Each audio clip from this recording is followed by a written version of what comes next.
ഒരിക്കലെങ്കിലും സ്വപ്നം കാണാത്തവരായി ആരും ഉണ്ടാകില്ല. സ്വപ്നശാസ്ത്രമനുസരിച്ച് നാം കാണുന്ന സ്വപ്നങ്ങൾക്ക് ചില അർത്ഥങ്ങളുണ്ട്. മറ്റുള്ളവരുമായി പങ്കുവയ്ക്കാൻ പാടില്ലാത്ത ചില സ്വപ്നങ്ങളുണ്ടെന്ന് സ്വപ്നശാസ്ത്രത്തിൽ പറയുന്നു. സ്വപ്നത്തിൽ ദൈവത്തെ കാണുന്നതുകൊണ്ട് അർത്ഥമാക്കുന്നത് ജീവിതത്തിലെ എല്ലാ പ്രതിസന്ധികളിൽ നിന്നും ആശ്വാസം ലഭിക്കുമെന്നാണ്. ഇത് ആരോടും പറയരുത്.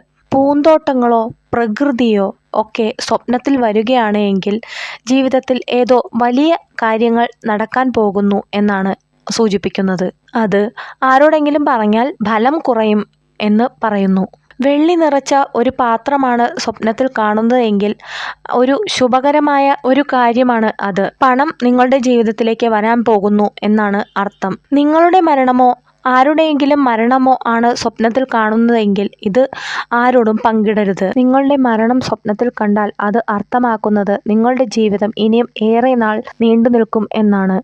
താമസിയാതെ നിങ്ങൾ വളരെ പ്രധാനപ്പെട്ട ജോലികളിൽ വിജയം നേടും എന്നാണ്. മറ്റുള്ളവരും അതുപോലെ തന്നെ നല്ല രീതിയിൽ എത്തും എന്നാണ് അർത്ഥമാക്കുന്നത്.